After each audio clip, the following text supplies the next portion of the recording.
All Day is live, everybody. What's up? It's the Seahawks podcast on All Day. I'm Brett. That's Lofa. Lofa. I mean, I'm going to ask you how you're feeling, but I can already tell it's pretty good. Pretty good. Nothing can bring me down, man. What a great weekend this was. My college team was on a bye. My NFL team blew out the other team. I feel great, man. Nothing can stop me now. Yeah, well, my NFL team won, so we can just start there and stay there because you brought it up. I didn't. I mean, you said your college team. I had to at least acknowledge it. Which, how are you going to keep blowing 21-7 halftime leads, man? I don't know. I don't even know if we have time for that. We have Probably to get not. the Seahawks game. On tonight's episode, everybody, takeaways are back in a big way. The D-line looks great in Byron Murphy's return. The offensive line, not so offensive. There's a brand new superstar in Seattle. Wow. It should be the #1 jersey sold this week. It's my personal mission. And I'll tell you about that superstar when we get to that. Right off the bat, though, Lofa, do you have a message for Ovi Mahaley? Laugh now, cry later, brother. Because it was all fun and games, right? Yeah. Oh, on paper, we're the better team. I mean, you still got to play the game. And Ovi, you know better than that. I mean, I'm not saying I sent this message to the boys, but I definitely sent the message to the boys. We had Ovi on, legendary NFL veteran running back for the Atlanta Falcons for years, Baltimore Ravens. We had him on our preview episode this last week. He was talking plenty of shit. Oh, man. He came in hot. And we played it cool. You know, honestly, I felt a bit run over after I even listened back. I thought, maybe I should have fired back a little harder. And then I thought, no, let's let the team do the talking. And man, the whole game long, all I was thinking about is the email I'm going to send on Monday morning. Oh, I mean, we don't even have to, I know he regrets it. You live and you learn. And I hope he learned his lesson. But yeah, you didn't want to fire off anything at him because he will come to your doorstep and put you through an Oklahoma drill like I challenged him to. Hey, thank you everyone out there for tuning in. I know you guys are loading up the room here, the studio. The studio audience is taking their seats, Lofa. Thank you guys for being here. Load up the chat. The prompt tonight, the question of the night, Lofa wants to know, what were you most impressed with? The one thing out of this whole game, you have to pick one. What is the thing that you were most impressed with? Start putting that in the comments. Also, I know I'm coming in a little blurry. I have family in town. They will not get off the Netflix. No matter what I do, I cannot stop them from watching reruns of NCIS. Okay, I will try. Got to get you an upgrade on that bandwidth, man. I'm going to try. We'll try to clear this up as we keep going. Thanks for bearing with us out there, everybody. Lofa, the defense, man, the takeaways are back. The forced fumble, the interception by Love, the interception by friend of the show, Coby Bryant. Which one was your favorite? Or the touchdown by Derrick Hall? Yeah, it's got to be the touchdown. And as great as the pass rush was, we were pushing the pocket, right? And that's really because I'm not saying one guy, Murph, did it all, but we were pushing the pocket. Cousins historically likes to throw from the pocket, especially coming off an Achilles injury. He's not really going to try to test us. They did show up with 2 bootlegs to start the game, which was surprising. And, but we pushed the pocket and then we gave our edges time to get there. And Mafe came around the corner and just smoked him. And it was so close, but got the fumble. Hall just going after it, scoop, score. That's huge. Not just a sack, fumble, but then we score on that. And like I said, we've lost the turnover battle so many times, and we've still been within striking distance within 5 minutes left. And then I go, if you just win that turnover battle, which we did 3-0, it was a blowout. Like, Yeah. is what is expected to happen. What's the most impressive thing on the Mafe sack, strip, forced fumble, scoop, score? Is it Mafe palming the ball like basketball style right out of Cousins' hands? Or is it the scoop and score by Derrick Hall? Or is it the block downfield by Spoon that you texted me about right away? I have to start with Mafe's awareness to close the distance and then go for the arm. He matched arms. All right. So, all my young football players out there, quarterback's running this way. He's a righty. I'm matching his throwing arm with my left arm because that way he can't get it off cleanly, or he's going to have to put air on it, which gives my DB time to adjust. That was probably the most impressive. But the second most impressive, which is crazy because Derrick Hall did scoop and score a 50-yard touchdown, was Witherspoon hustling like he always does all the way downfield and throwing a block on a lineman to spring Hall for a touchdown. Big dude. Yeah, like he has no business throwing his body in there. But this is why I've always been so grateful for Witherspoon's ability, but mentality, most importantly. Like, unbelievable. Yeah. BetOnline, everybody. The show is sponsored by BetOnline, the world's most trusted betting platform and your number one source for everything football. BetOnline has every stat, every matchup, and even live odds and spreads to bet on during the games. And if you think you know your stuff, get in on their $200,000 mega contest. Pick 5 games against the spread every week for your chance at weekly prizes and a share of $200K. Use their online browser, of course, betonline.ag, kind of old school, or check out their mobile app available in any app store. It's BetOnline. The game starts here. But then you also have, Lofa, the Coby pick. You got the Love pick. Yep. 3 takeaways and a defensive score. That's a recipe for success every time. It's not as if we called it. It's just we needed it, didn't we? Oh, we called it, brother. Okay. I can show you receipts if you really need me to. But they come in bunches, right? Law of averages. So even last week's episode, we talked about, even on the radios that I was doing, like, okay, we were 3rd worst in turnover differential. And we were still in every game, ladies and gentlemen. This is why I know it sounds like I'm just the eternal optimistic, right? But no, I look at what the facts tell me and the numbers and the data, and then I, from there, formulate my opinion. So when I see that, and I see, and even after today, we're probably still up there in top 5 in penalties, even though we only had 4 and they had 9. I'm just saying, all things considered, the fact that, I was going to say we're 4-3. No, we're number 1 in the division. Still in first, baby. Right? Because the Niners lost. Yep. So it's just the fact that you're even above 500 is insane. Like, that shouldn't happen. Should not even be possible with the numbers that are going against us. I'm just checking some comments here. Brett on that McDonald's Wi-Fi. Here's another one. Brett, you need to invest in the webcam Lofa's got. And now that's hilarious, because if you knew the behind the scenes of the actual setups. I'm on my kid's cam. All right, here's another one. Brett has got that KJ Wi-Fi curse. Oh. He's always coming through glitchy. I promise I'm trying to kick them off of the Wi-Fi. All right. I'm trying, everybody. Bear with us. The D line, man. Murphy's back.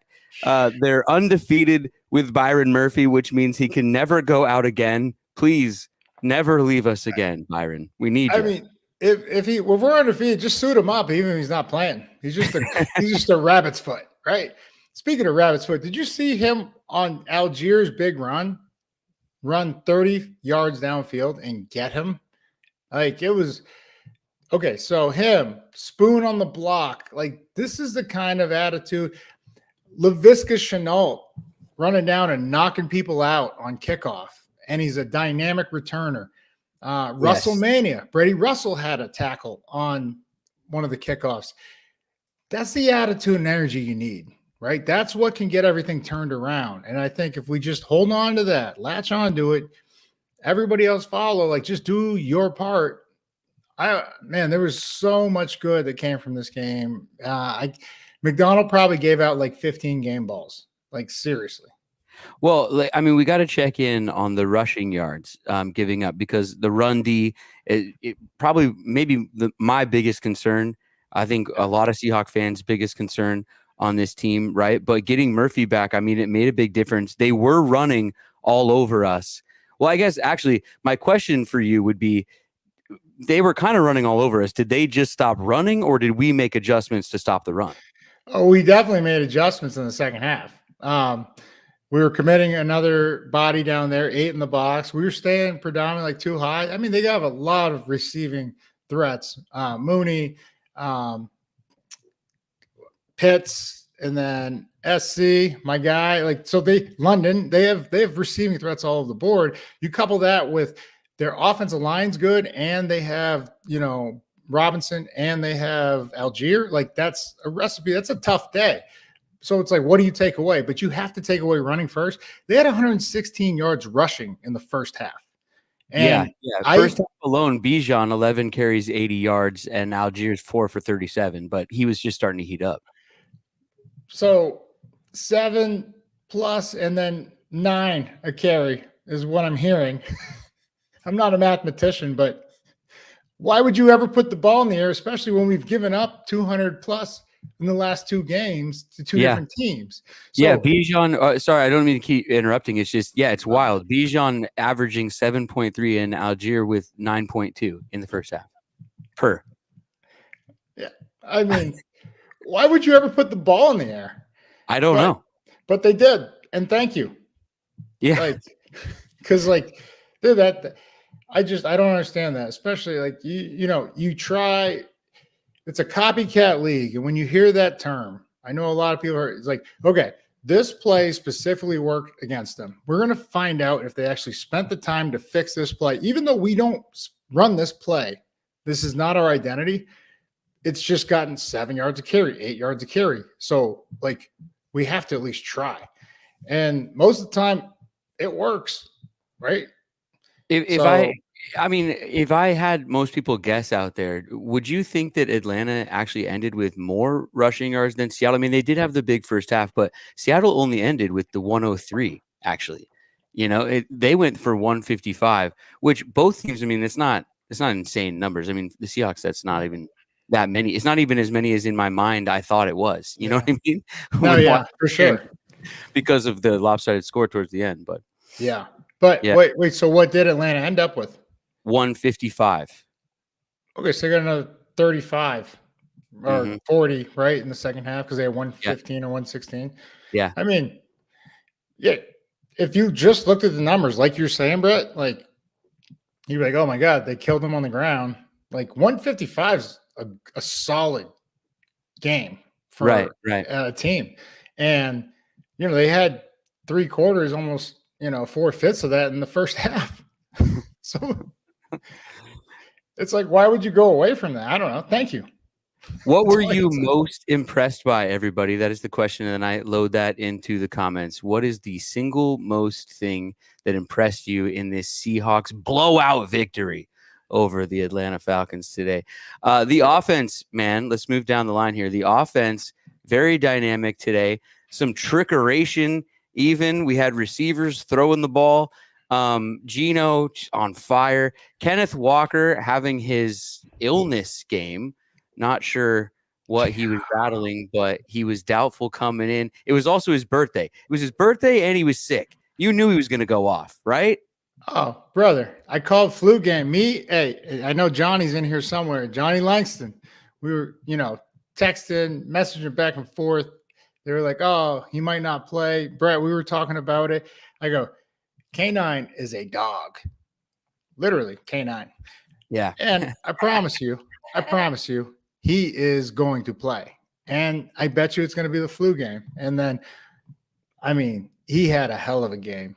And he looked exhausted, like you're going to be when you have the flu or whatever he has. But illness is all they disclosed. But Man, he was just reactionary and he's a dog, just grit and nastiness. He's so quick, man. The way that he can just jump to the side and then accelerate in traffic, in between the tackles, whatever, down there in the trenches. I mean, it's different than any other back that we have on the team, and different than most people in the NFL when you watch him. Like he's just, I mean, lightning fast. Bro, and then he got a touchdown called back. He was supposed to have the hat trick.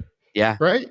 Hold, right? Yeah. And but the one I was most impressed with, I mean, Geno gets credit too because he avoided pressure, stepped up, threw it off his back foot. It was just a thing of beauty. And then the layout catch, the touchdown. Yeah. Oh my God. Like incredible. Insane. An amazing catch, especially by a running back, but just an awesome catch. Right. He finishes the day here running the ball with a very tidy 14 carries for 69 yards, the 1 touchdown. Should have had 2. By the way, Geno lead blocking on that one that got called. Good call. Like, yeah, I would have forgot that. Pretty sweet. Winds it all the way back, and Geno just out there just taking one for the team, just like when he threw the interception in Detroit. Throwing the body on the line. This is why we got to rally for him, ladies and gentlemen. Yeah. Oh, totally. K9 also the 2 catches for 24 yards and the 1 TD there. But yeah, man, awesome day by him. What about the rest of the offense though? Because next is offensive line. So let's stick with other weapons on offense. I mean, Geno's day. Oh, come on now. I mean, this was most complete game of the year so far for Geno. Yeah. I mean, I don't know. He's had a lot of great performances. Like New England comes back to mind. Right. 2-minute drill gets true. us back, like then comes back and forces overtime, then comes back and actually wins the game to set up Myers. Fine, you're right. This was a ho-ho day. No, right. honestly, if we're getting Lofa was bored by Geno today. Did you hear that? Somebody tweet it. I wasn't bored. I was just like, yeah, like when people were texting me and messaging me like, oh my God, Geno, I was like, oh my God, you're finally watching? Like that was my reply. Like, holy shit. Like, are you serious? Yeah. Like, and then they backtracked to go, oh no, I've always been a Geno. Oh, sure you have. Well, he had one even down the sideline to DK in the end zone that could have even been another catch. It's like Geno always has even more passes that are just as beautiful that somehow don't get caught sometimes. Well, and then they don't get recognized. Like, right. I'm not gonna lie, the first 3rd down conversion in the red zone that he threw to Lockett, I was like, oh my God, it's picked. And then I looked away because I was just like, I saw the linebacker breaking. Geno's throwing off his back foot. This is how strong of an arm he has and how accurate it is. Lockett reaches out and cradles it. And I just hear, as my head's down, I just hear Lockett, first down. I'm just like, there's no fucking way. I looked up and they replayed it and I was like, I didn't believe that one. I didn't believe my eyes because you should intercept that. Like by the angle, the linebacker did a hell of a job, but that's how strong and how accurate Geno's arm is. And then, I mean, just Noah Fant. We're talking about weapons, right? And who had a great game. Noah Fant, he's been very under-recognized and underutilized. He was big. JSN on the throw.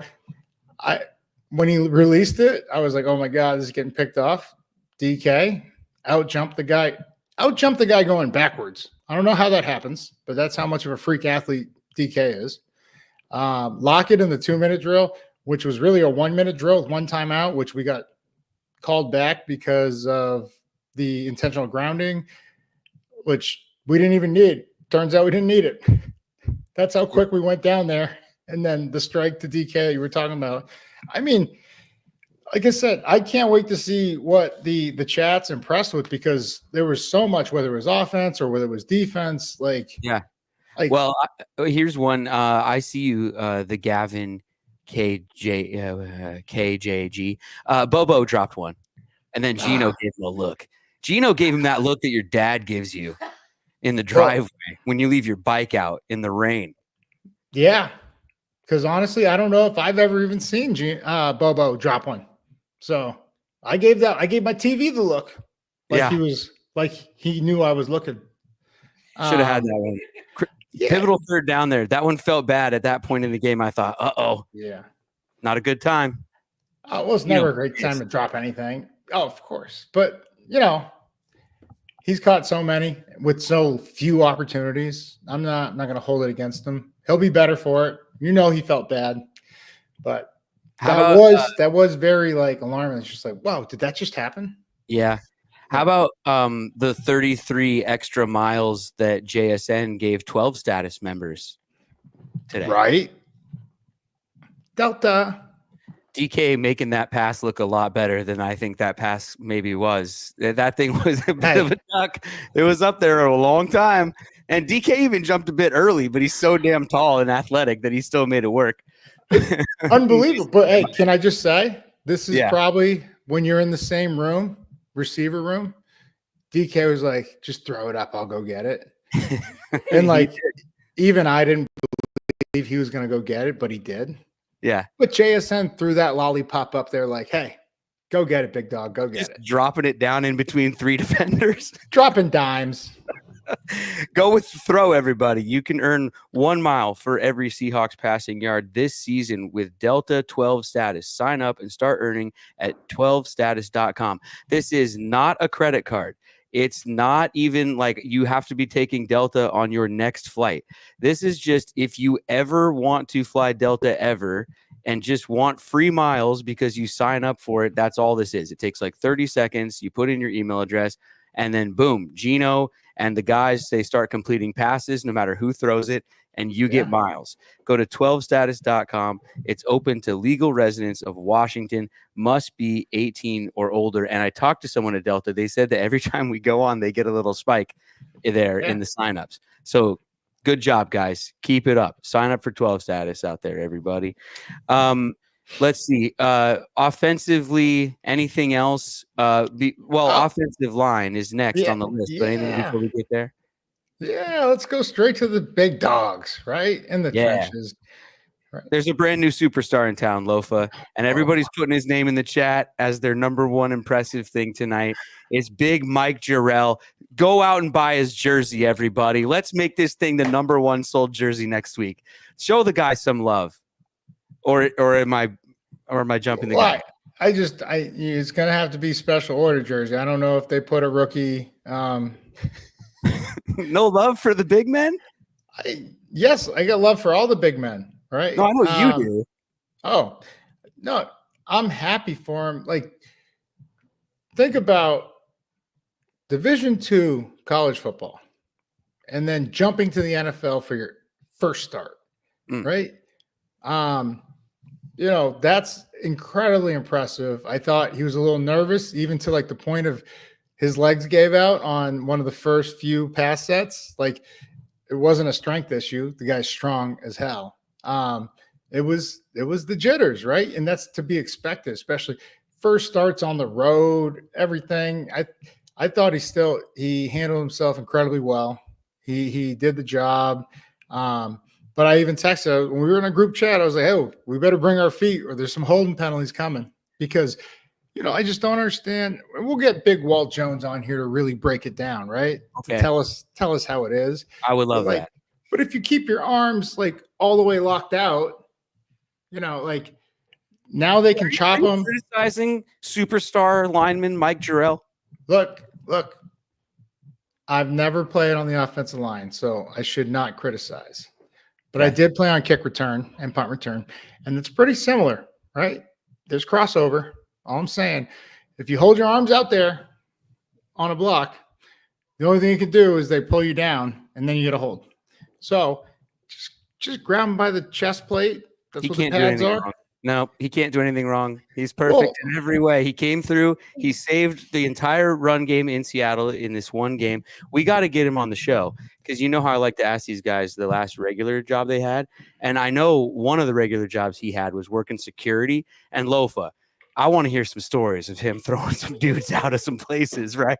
Yeah. Can you imagine the way he moves some people around in the NFL? Yeah. But I mean I'm not going to say there wasn't a holding penalty on one of those. That's all I'm saying. I still love him. Well, I'm very grateful, Jarrell. I'm very grateful for you, and you did a hell of a job. And shout out to you. First start, get a win. Offense looked great. And I don't believe he had any penalties. So I don't think so. Yeah. So I'm in the wrong here. How about you're fine? How about Christian Haynes also stepping in, stepping up today? Whole line, like it wasn't perfect, but they gave Geno enough time, and that's all we were at. Just a clean pocket to step up into and deliver strikes, because you see the arm talent on Geno. That's why I said, like, whenever he's like, oh, but he's 33 or 34, however old he is, but the skill set's there to play for another 5 or 6 great years, because he's not a runner, even though we saw him rip off a 43-yard touchdown run in the first game of the season where he juked the dog shit out of a safety. But he doesn't have to do that anymore, right? But he still has it. That's the scary part, is like how good Geno is. But he navigated the pocket well, escaped when he had to. Yeah. Everybody looked good, man. Like, he took a hit over the middle. He tried to kind of lower his shoulder to stretch it out, and I don't like taking that hit. Well, I mean, I like him trying for it, but it's just I just know, a game or two ago, a lot of people were questioning him sliding. Oh, that's true. So that's true. It's hard. Not saying he's listening out on the field. Exactly. It's hard. Okay, and like when you I'm have slide now, right? Literally, let it slide. Huh? The dad jokes are just wild on this episode right now. Absolutely. Oh man. So okay, offense. Oh, Christian Haynes. Let's see. Offense. Yeah. Oh, here. This is what I was looking at. We only gave up the 1 sack, and we got to them 3 times, which was awesome. And I mean, when you give Geno time, we know what he can do with the ball. And we didn't even lean on the run, brother. Like we weren't just dominating them in the run. Like K9 had to work for everything he got. I don't know how much Sharps ended up finishing with, but like I don't even think we had 20 total carries. He was spreading it around too. DK 4 catches for 99. Noah Fant 4 catches for 65. How about Noah Fant? I said fantastic. Yeah, that's what I'm gonna say. Tyler Lockett 4 for 45. JSN with 3 catches for only 9 yards. JSN 3 catches for 9 yards. It's a crucial 9. Yeah, gotta get him going though. A little bit more than that in the game. But yeah, I want to get to your guys' questions in this game, because I feel like there's just a lot to be happy about and a lot to be joyful about. And I also want to know what you guys are thinking out there. We should a few headlines though before we get there. DK smashed his knee or something on the ground, maybe bumped his knee a little bit, had an ice pack on, got carted off. But I don't have the exact quote, but I think McDonald said it shouldn't be too bad or something. I don't know. Said it should be okay or something. Maybe we'll try to get the exact quote. McDonald DK. But we'll check into that. Defensively, man, it's just staying with injuries. No Reek, no Trey, and no Jenkins for this one. And the defense, what they did. Like, unbelievable. Unbelievable. Incredible. Let's get serious, ladies and gentlemen. Is there anything to nitpick? That's my question, though. Is there anything to nitpick? No. I'm going to go to praise for the defense, because Job out there smoking people. If you want to nitpick, okay, the player of the game on defense is hard to give away. I was just asking, is there anything to nitpick? And I'm going to answer it if you let me. So, something that nobody's talked about, Coby Bryant, who was a corner, a highly drafted corner, made his first start at safety in place of Rayshawn, who is a beast.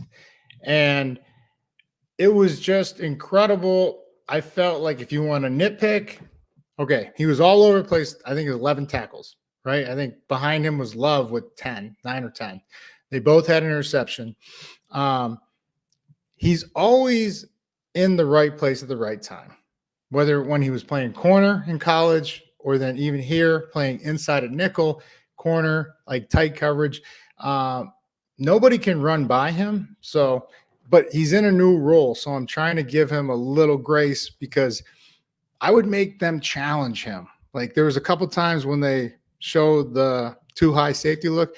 I see Jordan Love, but outside of the frame, meaning outside of the picture, is Coby. Like I don't know where he is. He might be. It looks like he's probably back there returning the punt.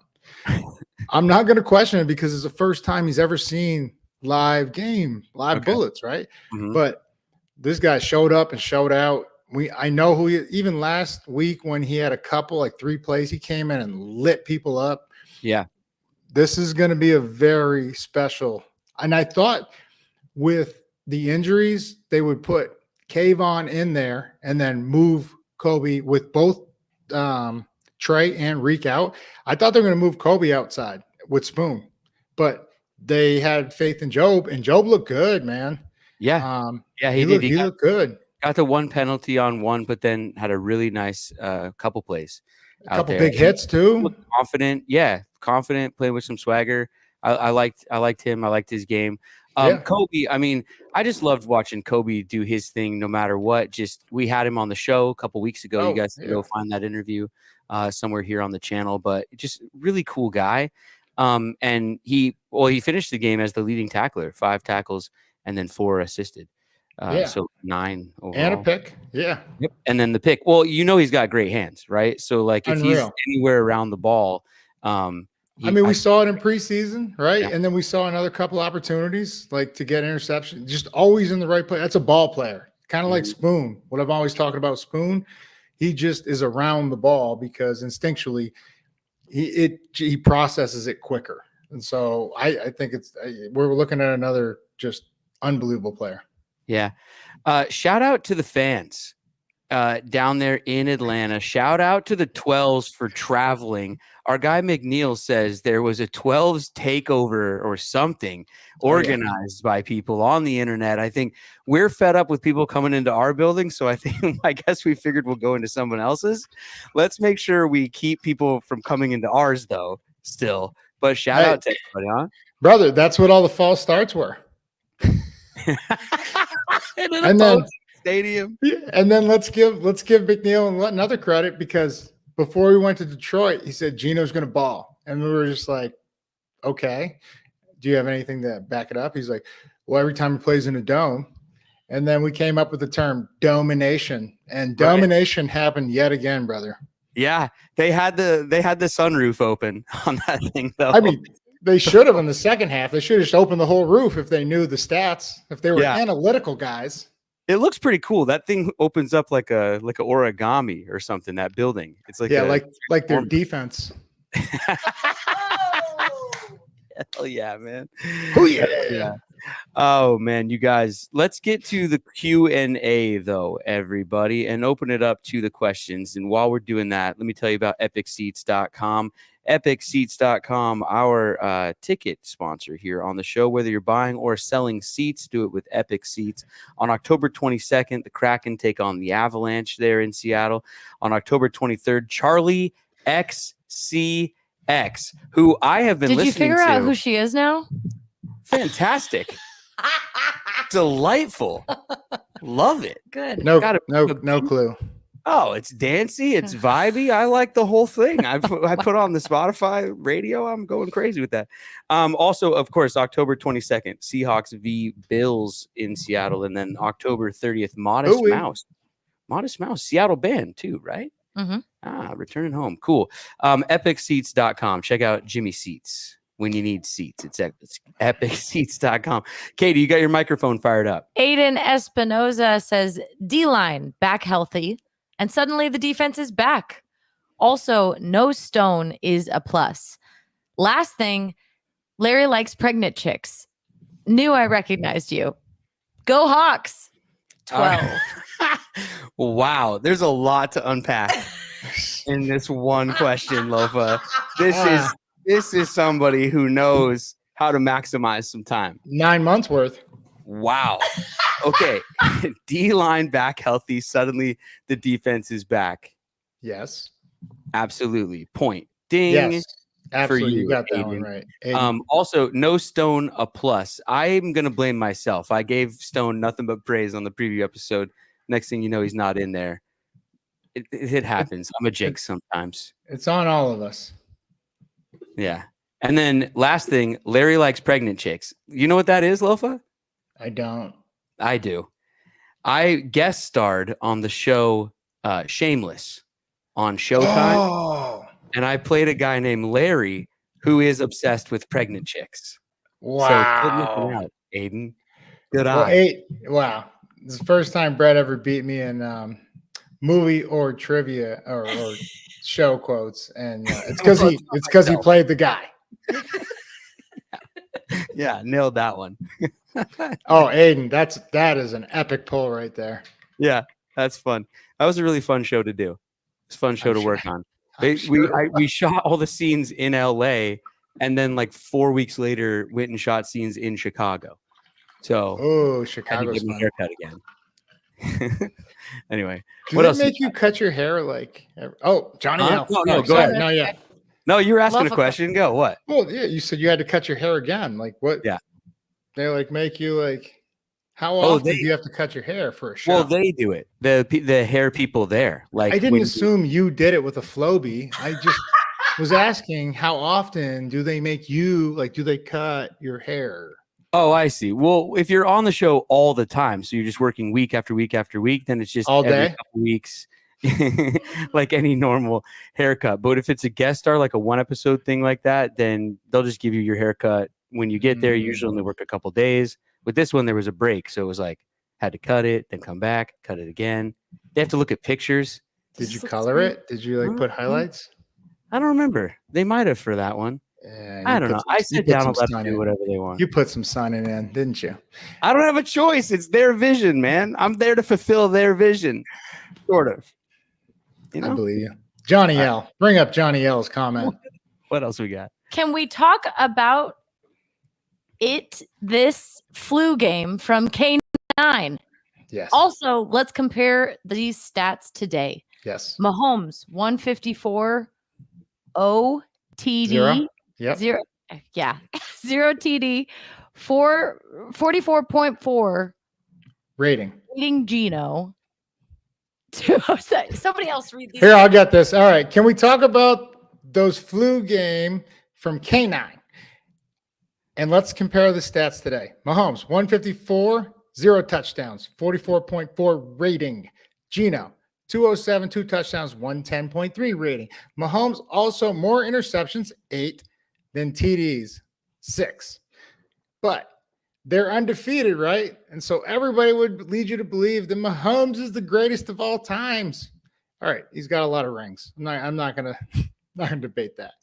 But let's just compare the stats and the help or lack thereof. Johnny's got a point. Johnny on the spot. Mahomes is a system quarterback. I couldn't go that far, but I'll say he did some special things early on that a lot of guys are not capable of doing. And then as of late, when you'd expect for him to continue the hockey stick of trajectory up, hasn't been so hot. You know, he's kind of like the defense is actually taking over. And so I don't know. I just, for everybody that, oh, Geno's not the guy, can't lead us anywhere. You put the numbers side by side and we did a blind comparison. You're like, oh, give me quarterback B. And they're like, oh, wait, that's Geno. And then you'd be like, oh, shit. Like, then you would actually think how I think in terms of putting all the facts together. Who is around him? How much running support does he have? How much time does he have in the pocket? How many weapons does he have going downfield? Which, okay, yeah, Geno's got some weapons. If you don't have time, does it fucking matter? Where's the defense rank overall? I don't know if Geno's ever had a defense ranked higher than 27th. That's true. That's a good point. Right. That is a good point. I think though, I mean, you kind of have to play with who you have. I mean, Mahomes, the roster is kind of changing all the time. He just kind of keeps they'll keep a few core pieces, but then he keeps just plugging away with whoever they got. And then Brady did the same thing. And no matter how much I want to hate the two of them because they win all the time, which is the only reason I want to hate on them. I can't really deny the winning. Interesting. So Brady's first 3 Super Bowl wins was on the heels of the defense. I don't think he was an MVP of any of the three. Maybe the third one. This is where we need the stats. Someone in the comment section will correct me. Of the Super Bowl or yeah, of the Super Bowl. Right. Well, I don't even think he ever won MVP of the league. Maybe once. No. Yeah. So he had to have once. But what I'm saying is the 3 Super Bowls, they had a great defense, right? And then as they got old and he had to put the team on his shoulders, there was kind of a, not a down period. They won the division every year, didn't go to the Super Bowl, went to at least the AFC Championship 9 out of 20 years, right? Like almost half of the years that he played in New England, they went to the AFC Championship.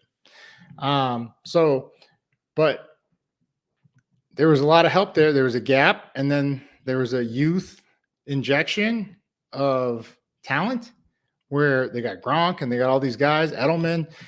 And then there's a resurgent where they had another 5 or 6 year window. So there is such a thing as windows in the NFL, ladies and gentlemen. Oh, for sure. Yeah. Contractually, guys' age, health-wise, a lot of things have to fall your way in that window for that window to be open. Oh, my God. And it's as simple as a couple guys getting injured, and it's like, okay, we actually just lost our window.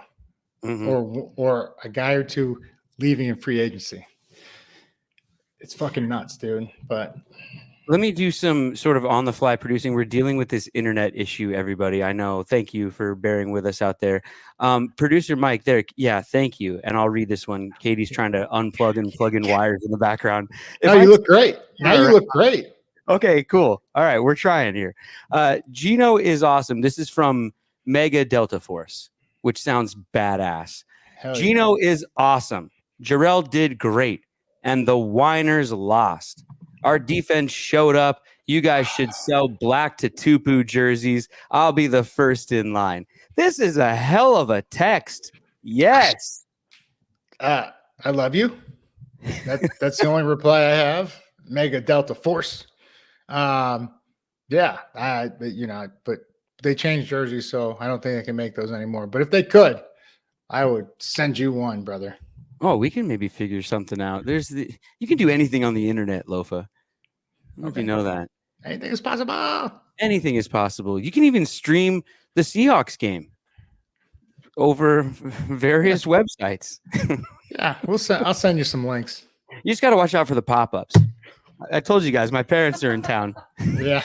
I was like, oh, Mom, hold on. I got to go refresh the feed. Oh, can you look the other way for a minute?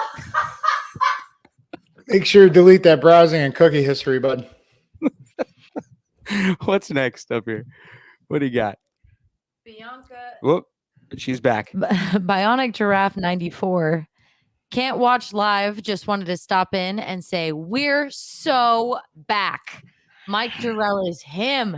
Send Stone Feet to the couch. What's up, Bionic Giraffe 94? You're going to want to listen to this whole episode because we've been talking about you the whole time. So make sure you go back and listen if you can't listen live. But yeah, thank you for the text. It went away fast. I'm going to need more body of work from Jarrell. Look, not ready to crown him. All right. But Division 2 to NFL, that's a big jump. And I'm proud of him, happy for him. And, remains to be seen is all I'm saying. Let's temper expectations, right? That's all. Because, if we're going to be honest, even Ovi jumped on and said their pass rush is non-existent, which makes me kind of concerned that Geno still had to, navigate some pockets, right? And I mean, he did. If you check our Instagram post, McNasty put a sweet highlight reel of all the fancy footwork together. Yeah. Go into their trap, take over their trap. At All Day Family, everybody on Instagram. Give us a follow. Let's get those follower numbers up over there. Maya Winslow says, what a great game. Seahawks on fire. Did it feel like the Atlanta 12s were showing more effort than the Seattle fans? Oh, meaning 12s who live in Atlanta versus native 12s in Washington Seattle. State and in Seattle area who make the pilgrimage to Lumen Field. Well, shots fired. I don't know. I think we showed up and showed out because how do they have all those false starts? Like, I was even texting you guys like, are these guys kidding me? Like, how are you getting a false start at home? Is there something to the fans who live out of town being different than the fans who live here in town? I don't know. Regardless of, I'd have to get the analytics report on that, Brett, to tell you the honest truth. But every time I left Lumen, which was Quest when I was there, I couldn't hear a damn thing. So for like 3 days. Yeah. So we were doing hand signals. You got him. Like, I couldn't hear the guy next to me. Like, but they knew when we were in man coverage. I was like, yo, get that motherfucker right there. Jonathan Smith says, glad the team can celebrate. My 2 cents, Geno was clutch mid-game. We had a big point lead. They had to abandon the run. Defense ate them up after that. That's my 2 cents. And love our dogs. Dogs. Pretty well said. I don't know. Can't really argue with anything here. No. It was amazing. Geno, I would argue Geno's clutch all game, not just mid-game. Just did what was necessary, made the appropriate throws, like kept the sticks moving, put his body on the line. The throw to K9 keeps standing out as like avoided the rush, threw it off his back foot, and then K9's insane layout for the touchdown. There's so much good from offense, defense, everything, special teams. Even it's just, Matt Myers booted a 59. Youngway who? Youngway who? Youngway who? Youngway new. Yeah. Youngway ew. I'm just kidding. He's a great kicker. I got him on one of my fantasy teams. He let me down today, but I benched him anyways for who's the Washington kid. Hey, since you brought it up, how about Jason Big Onions Myers setting a record? Favorite text. You tell the story because that was the favorite text I got. Jason Big Onions Myers. Well, he just drills one, and then the guy goes, "Oh, that's a record here in this building." I thought, all right, good for him, man. Hey, that just going elsewhere this year. Just planting his flag, like, hey, this is my land now. Yeah, not too loud though, Jason. I like it quiet this year. It's been nice. It's just he's just taking care of business, like in a good way. TCB, baby. It was 59 though, right? Yeah, a hammer. Good from 70. That's what I heard. You know how they do that Pat McAfee kick for $100,000? It's the 33-yarder. Yeah, 33-yarder for $100,000. I was talking to some of the interns this week. I would be terrible at that. How would you be at that? Would you drill it? Did you ever kick? 5 out of 5, Chief. No, really? Yeah, 100%. Practice a little. No chance I'm missing that. Lofa to toe punch is what they call me. Sweet Feet Forsyth. I see Brett's using KJ's Wi-Fi. Laugh crack. Hey, Sweet Feet. I love you. And I just love that you changed your name from Stone Feet to Sweet Feet. That's love. And I love you. And we love you. And we always appreciate you chiming in, brother. I'm trying. Is it getting better? He's back. He's back. Derrick Hall. For another one. Derrick Hall also forced Kirk outside towards Mafe. He did. Astute observation. Looked like he was kind of jogging and then scooped and scored.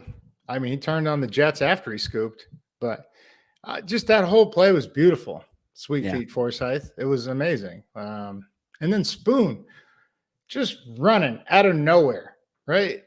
This little guy, the heart of a lion, just runs all the way down, throws his body, and just, ricochets off it. Who knows where he landed, but it was enough to get Hall to the end zone. Do you, in this current NFL, though, when a play like that happens, I have to admit, I don't find myself jumping off the couch immediately like I used to. I find myself looking around for, oh no, was that just an incomplete pass anyway? And are they really blowing the whistles? Or, oh no, was that a penalty? Because, Kirk got planted on that one. I don't know. Like, I feel like back in the day, I was up immediately and just yelling all the way down the sideline. And here I find myself looking around for several different things to ruin my day. Like on the K9 touchdown early, You mean back when you could hit somebody? Back in my day. Back in my day. I'm going to look off in the distance for this one. Back when men were men. And Chris, there was no such thing as penalties. Yeah, no, I hear you. I'm back. Sorry. No, but yeah, I was kind of like, okay, did anybody get held downfield? Is there illegal contact by a DB? Like, like you're just sitting there waiting for the little yellow icon to pop up. Yeah. Right. Doesn't allow me to cheer in the moment like I want to. Yeah, you're right. We're not in the moment. We're just like even I think K9 after one of his touchdowns, he just like had to look back like, we good? Yeah. Well, on the one that got called back, he was doing the dirty bird. He was, and it was beautiful. It was nice. Didn't even know. Someone had to tell him because he wasn't. I don't even think he was born when that happened. Is that right? That might be right. What year was that? 96? 99, 98, 98? I was going to guess a little earlier. 97? No. We'll have to look that up. I'll look that up. Fucks with Somebody it. in the chat tell us. Fucks with it. Ooh, Jacoby. A fox with you. Or Fox, maybe. No, it's Fox. Rome wasn't built in a day, and neither was the LOB. Take that, Geno and McDonald haters. Dealing in facts, check Shanahan's first year's head coaching record after going to the Super Bowl with the Falcons. Hashtag facts. Fucks with it, 42, Jacoby. I fucks with you because straight up, bro, you right. LOB, half the Legion was there, Earl and Cam, my last year. Then they had a solid second year in which we got Sherm and Browner. And then that third year, it took off. Just people getting absolutely fucking peppered. Just wishing they didn't play these guys. But take it a step further, Dan Campbell won like 3 games. This is a stat from Johnny Langston. Thank you, Johnny. And so it takes time to build trust, chemistry, everything that we're talking about that leads to win, that leads to believing we are worthy of just winning week in and week out. And so that's a great observation. I fucks with you. 42 Jacoby. Couple other things in the chat here. Chris D mentions that Hall thanked Witherspoon in his press conference for the block. So that's pretty sweet. Well, that's a great teammate. And then someone says they're giving me advice. Go ahead and celebrate instantly, Brett, because it may get called back, but the play was still worth cheering for. I like this. You're right. That's good attitude. You're right. I should just flood every moment with instant positivity and let heartbreak be damned. Who said that? Give them a shout out, Brett. Who said the heartbreak comes? The heartbreak comes. I can't live my life worried of heartbreak. I completely agree. Cameron Robinson, shout out. All right. Thank you. Cam Rob. Thank you for the advice. I'll try that next game. K9. No. Oh, no. K9. Come on. Whoa. K9 is in the chat. Keenan. This can't just become a bit. Keenan, it's not even on purpose. We're so sorry. Keenan. No, I'm just kidding. Geno did Geno things and led us to a much-needed win. Pass to Fant on the scramble and the TD pass to K9 were elite. Absolutely love the juice Spoon brings to every hit. We are so back. Thanks, guys. Yeah. Thanks, Keenan. Hell We yeah. never can spot on. We never left. You guys might have left my positivity train, but I was still choo-chooing away. Lofa to choo-choo. I Next don't have question. anything. Next. Yeah. There's Sweet nothing you can feet say to force that. Derrick Hall also forced Kirk outside towards Mafe on that sack fumble. Wait, no, we already had that one. I'll go back and revisit. I don't know. This is a repeat, isn't it? Remains to be seen, sweet feet. Oh, we're talking about the same thing again still? Sorry. We're all talking at the same time. Lofa. I thought it was a repeat. Oh, yeah. No, it's a great play by everybody. Great play all the way around. Except for me, sitting on the couch, not moving. I'm mad at Big myself. Big Herm. Thanks for Big chiming in, brother. Big Herm. Love y'all guys. Great team win. Much love from Texas. Hey, howdy, partner. And Big thank weekend. you. Big weekend in Texas, man. ESPN taking over the whole state basically with that Georgia-Texas game and then F1 in Austin Yeah. as well. I know Trish is happy about that game. Oh, you know it, bro. Taking Quinn and Peyton, or not Peyton, Manning. What's his name? What's One of them. Arch? Arch and Sark. Just Yeah. taking him to task. I love it. Behind the woodshed. I don't know why I get some sort of joy out of watching Sark lose, but I do. I'm just gonna be honest. That's all right. See, I don't know him get joy. personally, so I don't get joy out of watching Sark lose. That's my dog. I don't know. Texas, I mean, there's some history there. Yeah, that's true. I don't know if you know. Yeah. All right. JJ Lewis, what's going to be the key to beating the Bills? I live in upstate New York, and if we lost to the Bills, I'm not going to hear the end of it. Y'all are doing a great job taking over the pod. Love y'all. Keep it up. Thanks, JJ. Lofa, the key to beating the Bills. I'm going to visit their hotel and pull the alarm on the hour every hour. Old from school. 11 to 7. No, I'm just kidding. Yeah, they got some weapons now. They got Amari and Josh Allen. Honestly, you're not going to stop him, but can you just contain him? Can you just keep him with the rush? Even back to when I was coaching, we had analytics on where their most accurate passes came from. Was it from the pocket, right? Can you get them off the spot? So like today, I'm sure we got Cousins off the spot. He's comfortable from the pocket. You get him moving, also coupled with the injury to his Achilles. Now he's just in uncharted territory. He's like not comfortable. The zip's not there because he can't put his hips and legs into it because power comes from the ground. But like there is going to be some patterns of not weakness, but where deficiencies. And that's what we have to focus in on in terms of whether we put a spy on him, because Josh Allen is a very capable runner and a great athlete. And then he can bring, with his attempt to press the line of scrimmage, he can still release it at the last second and attack the intermediate when that second level comes up. So we got our hands full. I always believe, because the Falcons rushed for 116 in the first half, right? I really feel like they could have went for 200 plus. If we do not stop the run, it is, even at home, it's just going to be ugly, man. It's going to be tough. So can't stop them. Can only hope to contain them.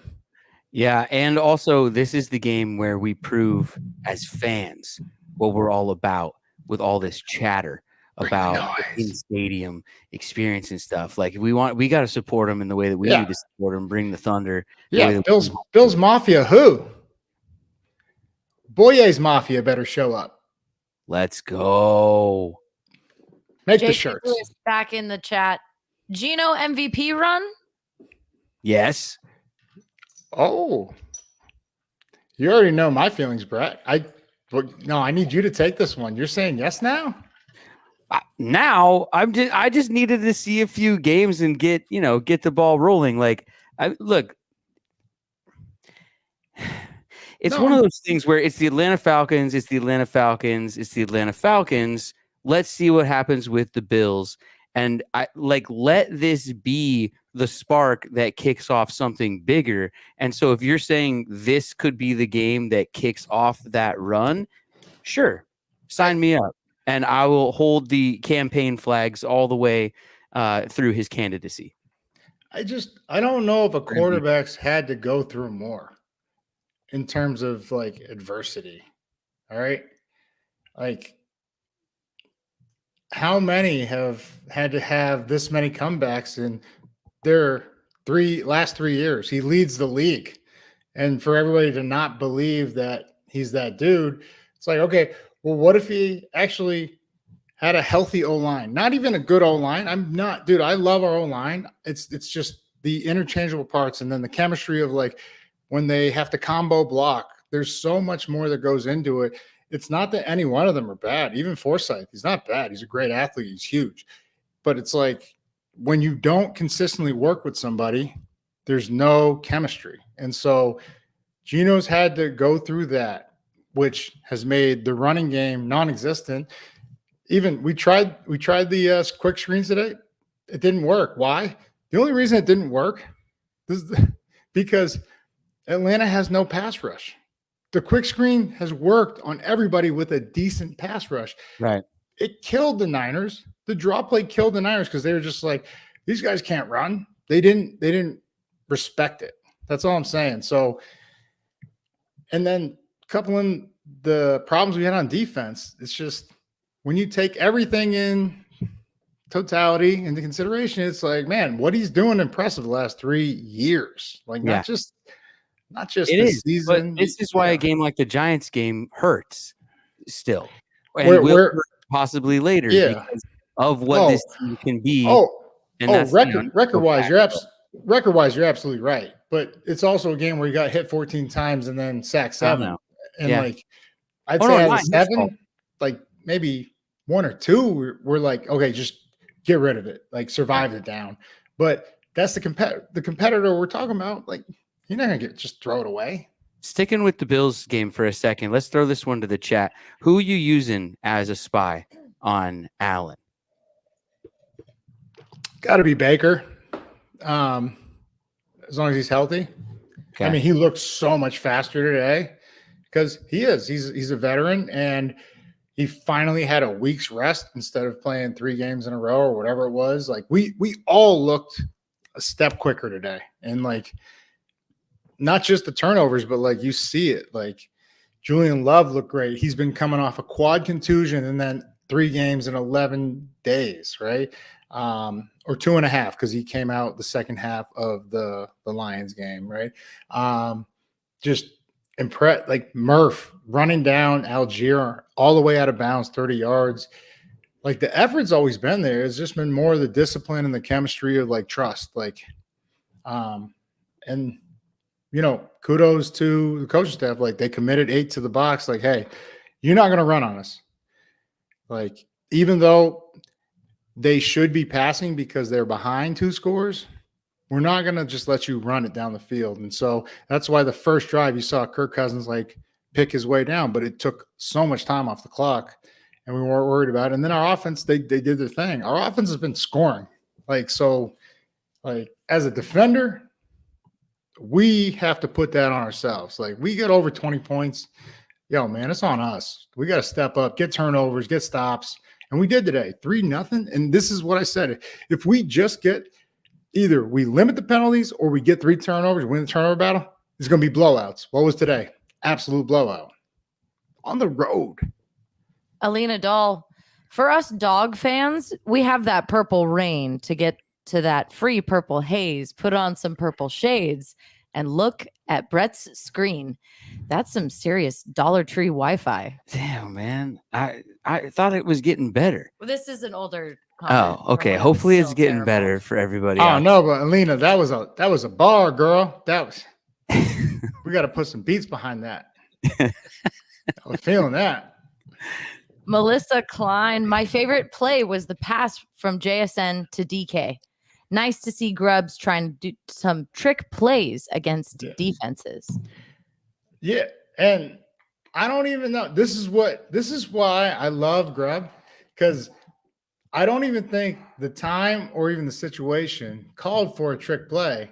And that's not even why it worked. It was actually well covered. It was just an incredible athletic feat by DK. But the one that I was really impressed with was when we were in Detroit and they threw a pass and then they threw a backwards lateral down the field. I think it was the Shark. I was like, and I looked at the clock immediately. I was like, oh shit, there's still like, we're not under 2 minutes. We're not trying to save clock. That was designed. I was like, now that's creative. And it was wide open too. So, and I have been impressed with Grubb. Like, if you can call plays in college, you can call plays in the NFL. The only difference is the hashes move, right? So now you got a little more space to get more creative. And that's what he does. I'm a big fan of Grubb. That play was a lot of fun. That one didn't have me off the couch immediately, though, because I thought there was a chance it might get picked. Had me off the couch. Like, no, yeah. Yeah. No. Yes. It was, yeah. But you know what? There's something to learn from that. Even though I know Geno knows better than to throw a ball like that. You put some air on it, you give DK the chance to adjust. But that, dude, I'm telling you, if I was out there at corner, I would have picked that ball off. I would have at least knocked it down. DK still had like a 40-inch vertical going backwards, but dude, AJ Terrell was over the top. Okay, you have the chance to plant and jump in instead of jumping back and floating. Like it didn't make any sense to me in terms of like being a ball player. It was incredible by DK. I thought AJ Terrell, especially, he's a great corner. I thought that was interception waiting to happen. How about DK blocking him with one arm? DK's 6'4", 240, man. Like, he'll block both of us with one arm. I saw somebody took a still of it and then tweeted like DK and his son. Oh my God, internet's out of control. No, it's just, dude, like, what are you supposed to do? Like, a heavy corner is probably like 205, a heavy, and DK's 240. Steal. Big Herm says that JSN pass had my body clenched. Yeah, the same with all of us. Yeah. My dad would say his body might be body might be code word for booty. Yeah. Yeah. My whole life coaching sports, you just look at us all and go, boys, it's pucker time. We gotta not up or shut up. Let's go. You know, the good teams make it through pucker time. Yeah. Alina Dahl's back. I'm so proud of our guys for the scoop and score. What an awesome game to grow on from. Mm-hmm. Let's go. Yeah, totally. This is a win you can build off of. But it's what Alina's alluding to is like, okay, we forced the turnover. Don't be happy and settle for just getting the ball back for the offense. Like, fuck it. Take matters in your own. This is what the Legion of Boom did. They didn't just take the ball off you. They scared the fucking dog shit out of you, but they also scored like when they had the opportunity. So many run backs, like Browner, all of them, man. Like it was like asserting your dominance, right? And we have those guys on defense. And so, yeah, you're absolutely right, Alina. This can transition into something huge in terms of momentum building. Like, hey, this is our identity. We've been in every game, and we were 500 while we're losing the turnover battle, and we have a shit ton of penalties. What if we just don't get penalized and get the ball off them? Okay, we're just going to start blowing people out. And when that gets into their minds and the players take ownership, it's over. There's nothing. It's just going to be ass kicking after ass kicking for the Seahawks against other teams. We're just going to beat the shit out of teams. I'm telling you, that's how it builds. Well, or especially just do this to the teams that you're supposed to do it to. You know what I mean? This was the most complete game, obviously, of this season in terms of the whole team. And if you can just do this when you're supposed to, oh yeah, it's going to be like 30 or 40 point wins. But you're right. But this was a team, according to everybody on paper, we weren't supposed to win. On the road, they're 3-0. We're 0-3 in the last 3. Like, so this is, hey, still got to line up and play that game. Still got to play the game. Big Herm says DK was not hurt. He just needed to take a poop. No, that was a few years ago. Hey, could be a pattern here developing. He put ice on his knee this time as a cover. I don't know. I actually have the quote too. Did you still Big have Herm? Hilarious. It said, remember earlier the McDonald quote? Here you go. Mike McDonald post game on DK quote, "We're optimistic at this point. It doesn't look too bad." End quote. Yeah, but to Big Herm's point, you know, when you got to go, you got to go. And DK's nutrition background of candy and 2 cups of coffee is not a recipe for awesomeness. That maybe I'm just old and that ruins my stomach, but I think Big Herm's onto something. Oh, no. Miller Muse says, someone check on Ovi. Yeah. We need a wellness check on Ovi. Yeah, come on. That guy. We should just call him back and get him on the show this week. So we're going to need a recap with him. Yeah. We're going to need a recap with him. Just call him right now. It's like 1 o'clock. What time is it over there? Yeah, 1 o'clock? 1:15? Hey, you know he's not sleeping.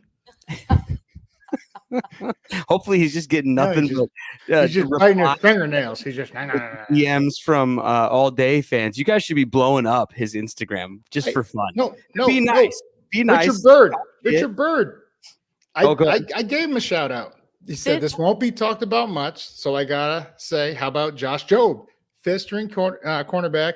He had a good game. Only player with 2 pass deflections. Yeah, and honestly. And he also got a push off or a pass interference on them, and had 2 big hits that I saw. No, you're absolutely right, brother. Thank you for calling it out. I gave him a shout out early on, and very impressed with how he did. Even Pritchard looked good. I really thought we were going to move Coby Bryant to corner for the game with 2 guys out, Trey and Reek. So I mean, this speaks to not only the players stepping up to the, moment and height of the game, even Jarrell, the MVP in Brett's eyes, but it's the coaching, because everybody's got on the coaching a lot. Like, okay, we went 3-0, we didn't play anybody. Shit, Denver rolling right now, right? I mean, they just beat the shit out of a couple teams that they're playing well. Yeah. So I mean. It's any given Sunday, but yeah, you're absolutely right. Jobe, I was impressed jumping in there, handling business. He looked good. He came up hit and he looked great in coverage. Is there something to when a lot of guys are out like that, then the guys who step in? I mean, it's only natural that you'd not try a little harder is a bad way to say it, but I think it's a galvanizing type moment, right? People can rally around that. They know that Reek is out, Trey's out, Jenkins is out. Yeah. No, you're always trying to do your best, like you're saying, partner. And I think it was a total team effort. He even filled some of the gaps in the run lanes that no one's going to give him credit for. And even most corners, okay, well, I got the C gap. I watched one play where Jobe, he went to the C gap, Bijan cut back, hit the B gap, nothing there, cut back, went to the A gap. Jobe went all the way 3 gaps around through traffic and got a hit in. And it's like, that's rare. That's something that, the great corners do. That's something that Spoon, you will never see Spoon turn down an opportunity to hit somebody and let them know what time it is. So, no, I did not pass over Jobe. I was incredibly impressed with what he did and how he played. Even just getting that push off was against, I think it was either London or Mooney, one of them. Like, that's a notable receiver that you usually don't get those calls, but he fought and they threw the flag and it was awesome. So yeah, I'm excited to see where this kid, goes going forward, because we got depth. We got depth in the back end for sure. Alina Dahl, A different outcome on another Seahawk birthday. Happy birthday to K9. Awesome game by him, even with the flu. 92 yards and 2 touchdowns. 93. That's Oh, for, sorry, Yeah. 93. come Yeah. on. If Yeah. that was a Delta mile, you won it. Oh, Come on now. yeah. We need to get like a on ground sort of sponsor, like a rental car company or something like that. You For do, sure. the ground miles, The maybe. ground game? All Yeah, right. come on. I'll Show work them. on that.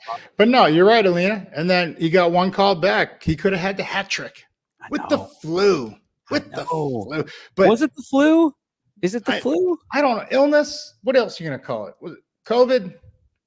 I don't know. I don't know. Yeah, he had an illness. All right. Okay. But he fought through it. And I told you, I go, hey, K9's a dog. Maybe he He's- ate one of those, like, street hot dogs or something. Maybe he got some food poisoning. I don't know. Oh, You never know. Oh, that could food poison is the word. I've had that before. Ooh. Oof. No. Alina Doll says, I hope this finally shuts the Geno haters down. Complete 18 out of 28 passes for 207 yards. The fact is, this is his second lowest output of the season. Oh, please. This tells me cheers. he's our QB. Let's go, Geno. He's our guy. Oh, please. Who has he played? Atlanta's defense doesn't have anybody on it. They don't have a rush.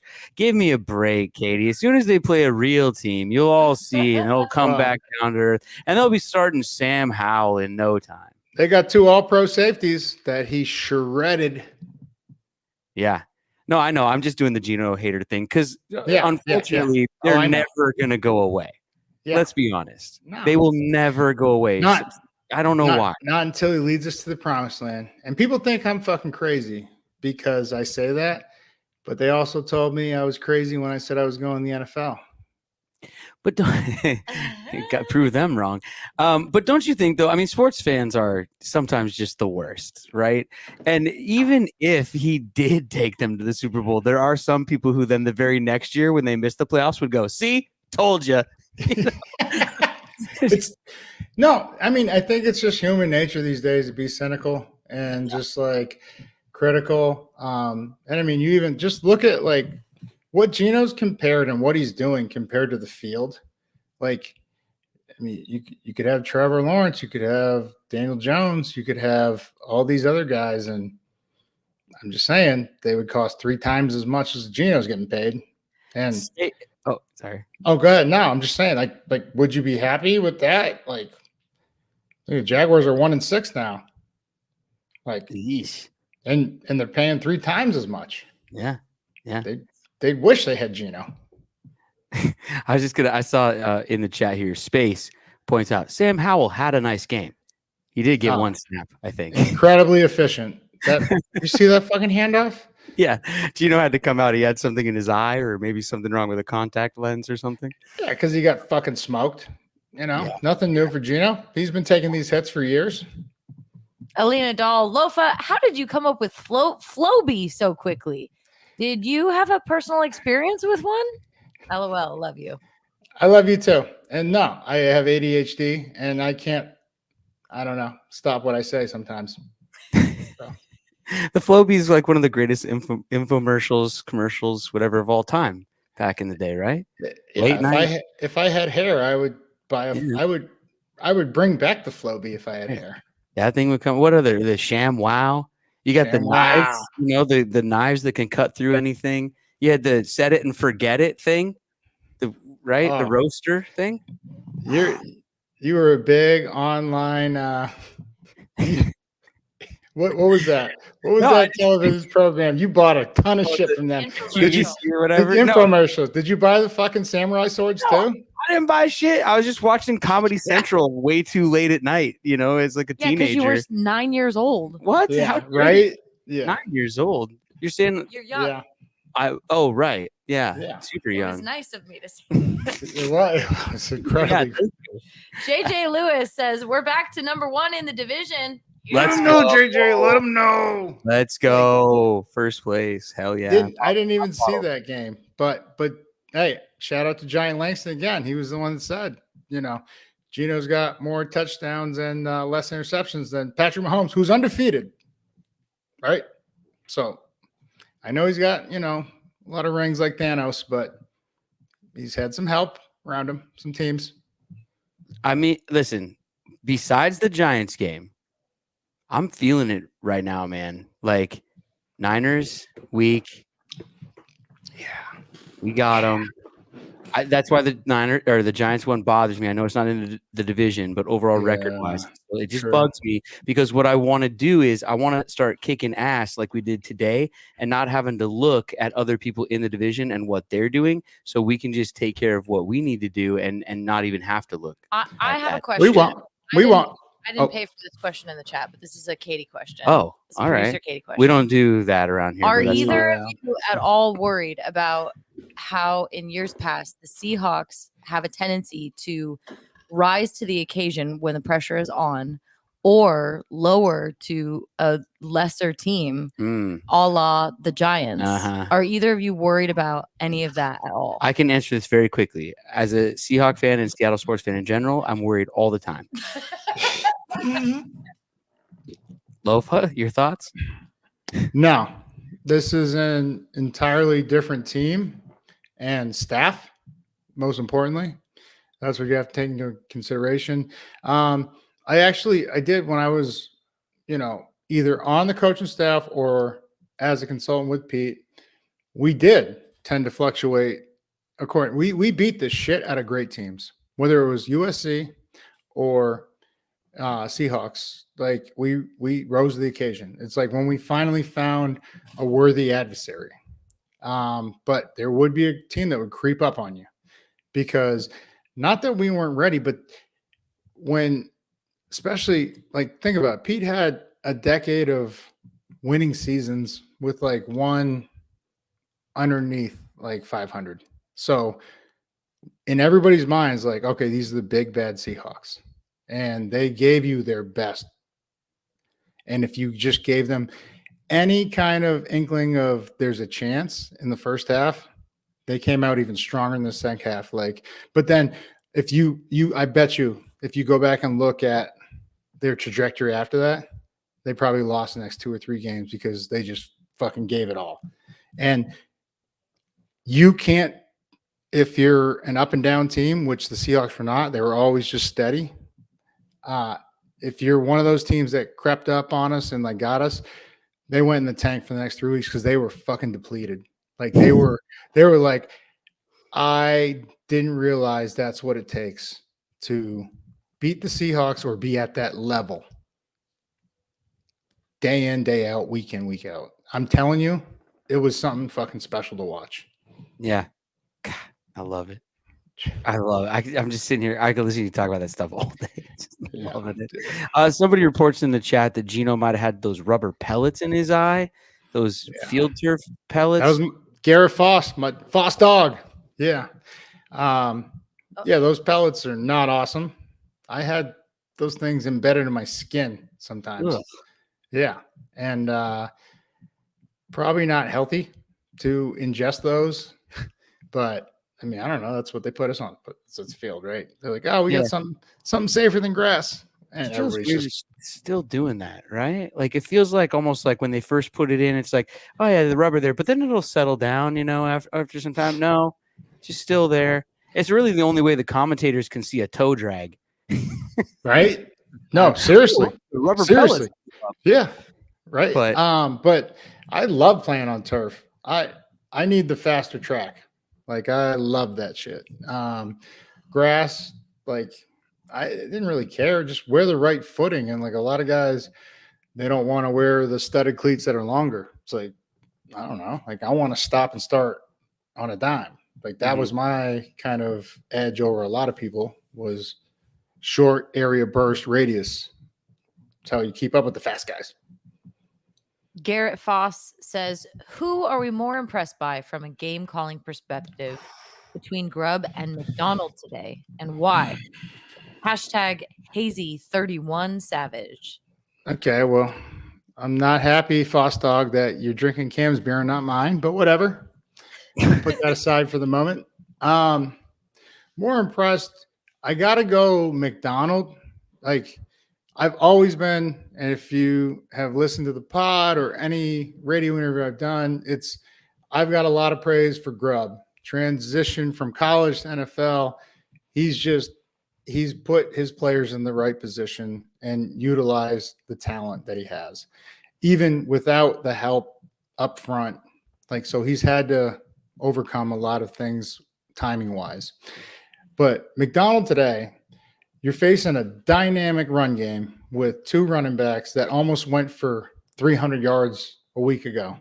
And we've given up 200 plus. He had Rayshon Jenkins on IR. Coby Bryant starting his first game. Job starting his first game. Just everybody in and out of the lineup. Finally got Murphy back. Just for him, giving up 116 and then coming back and saying, hey, they're not going to run the ball on us. That I was more impressed with that, even though Grubb still put up 34. Like 34 points, man. That's like, it's hard for me to go against Grubb giving 34 and like not giving him the game ball. I'm sure McDonald did, but I don't know. So those are my thoughts. Do you think that Job kind of came in for Pritchett, who I think technically started the game? Yeah. Which I meant to actually text you about that when they put the starting lineups on the screen, because we were kind of wondering who's going to come in at cornerback. And I think he technically did start the game at cornerback. Mm-hmm. He did. And I think they just, I don't know if it's injury or what, because Pritchard looked good. He's tight in coverage. But I think from a run standpoint, the run support, maybe it wasn't there. But I saw Job going in, bro. Yeah. Like I saw him like 2 or 3 monster hits. And like when your corner's doing that, like I'll be damned if I'm going to let my corner have the biggest hit. You know, it's kind of like when I was playing, you know, like the last year, 2010, we had Earl and Cam and Lawyer Malloy. And you want to talk about big hits? Every chance they had, they fucking knocked somebody the fuck out. Just because they wanted to get on that TV segment. Just savages. And so, like, you're a linebacker, you take pride in that. You're like, no, I'm not letting my safety leave the game with the biggest hit, leaving the crowd with the biggest ooh. But I mean, they were some special safeties. And then, you know, the same year we got Marshawn Lynch, and you want to talk about raising the level of play of everybody. Like Marshawn would run a D lineman, then a linebacker, and then a safety over. And like, you know, the defense as a whole would be like, all right, come on, guys, like pick it the fuck up. Yeah. That's what happens. That was the best, is when he would influence the defense. You rarely see that, the offense. From a running back, there's very few running backs in the history of the game that have set the tone for the game. Marshawn Lynch is absolutely one of them. Yeah. Yeah. He is the game, man. Zachary, I don't want to shit on celebrating a much needed win. Then don't. Need to talk about I'm just kidding. the bad Wait, irritable bowel syndrome. Oh, no, inside linebacker and safety play. It's an issue. I don't think it is an issue right now. I think some of the things that Atlanta was doing was favorable scheme-wise. I feel like we committed to second half, especially. We brought another defender down. Like, I was a little upset, irate. Like, how many more times do we have to see them just get an open 2 or 3 gaps to run through before we're just like, yo, 8 in the box, everybody shoot your fucking gun, go downhill. There's nowhere to run. If everybody goes through their gap, there's nowhere to run, right? Just commit. And, you know, we waited and they gashed us. But second half, and even McDonald addressed it at the halftime when he got interviewed. He's like, we gotta stop the run. And he did. Like he brought an extra defender up. Job, like I said, came in and, you know, laid some hits. It was awesome to watch. Alina says, I was told by someone at the stadium it was half full, and there were a lot of Seahawks fans there. That's because everyone in Georgia was in Texas. Oh. They must have used Epic Seats to sell their seats. And oh boy, they were probably waking up late on Sunday. Even if they weren't in Texas, if they were still in Georgia, nobody was getting up early after that big win, late night Saturday. Come on now. Yeah, you're right there, brother. Yeah. Either way, hey, we'll take that. We will Yeah. take that help. Let's go. Isaac 12 for life. Lipnick. Derrick Hall's a MFing hero. 1% chance to live at birth. 0.01 chance of making the NFL. 0.1% of making that scoop and score play. What we witnessed today happens in 1 out of a million universes. LFG, let's fucking go, Hawks! Well, technically, every single thing that happened today happens. Like, there's all these universes. If you go with like quantum theory or quantum physics, there's mechanics, different black holes, things like that. Lofa. So, but no, I mean, yeah, Derrick Hall's story is incredible, and so is he. One of the most unbelievable stories. And okay, I'm not complaining, but how is he born so premature and still twice my size? And twice the athlete I was. Come on, man. No, unbelievable story. But like you said, Isaac, 1 out of a million universes, like astronomical in terms of the odds that he's overcome, but he's just a fighter. And then he's had a cast on his hand for half the season. He's had other injuries that he's fought through.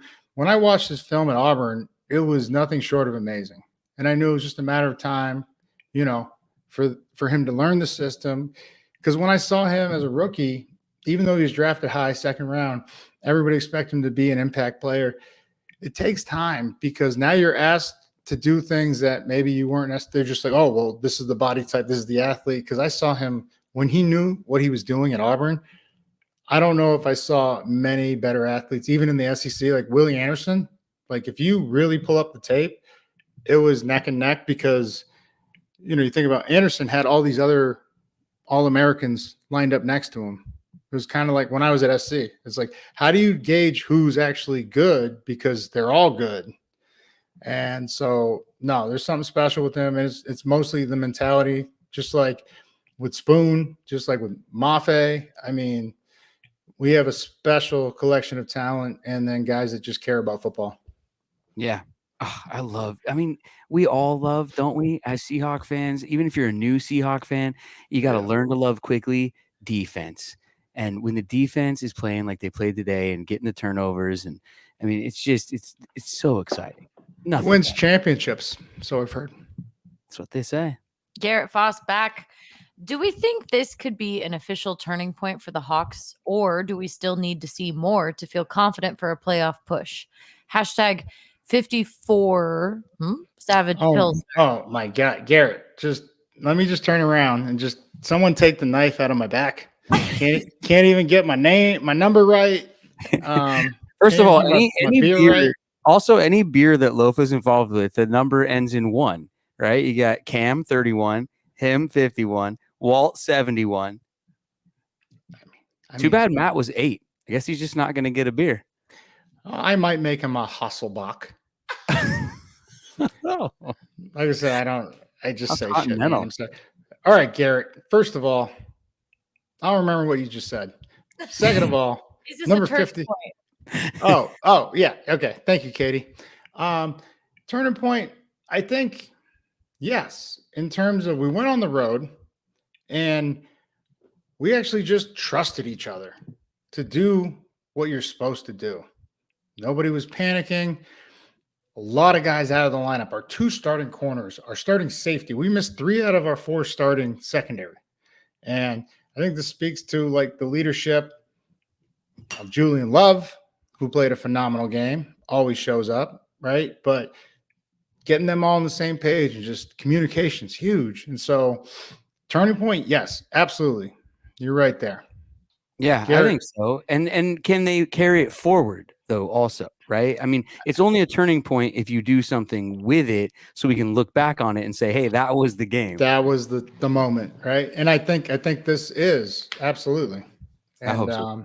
Just week by week, man, just keep stacking it. And like the communication, man, they looked like they were all on the same page. I'm happy that this Bills game is at home, Like when I look at it, I mean, right? Yeah. Like I really want this game so bad, and the fact that it's at home, and the fact that the 12s know they got to step up. Let's go, and let's Yeah. represent, and let's do No what we one do. wants to go to Buffalo, bro. No.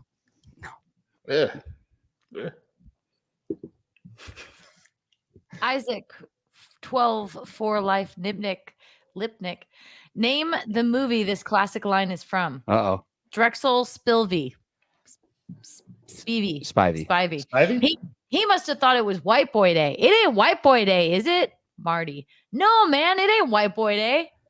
Sorry, Kirk. LMAO. Go Hawks. It's a long way to go for a jab at Kirko Cousins. It's not White Boy Day, Kirko.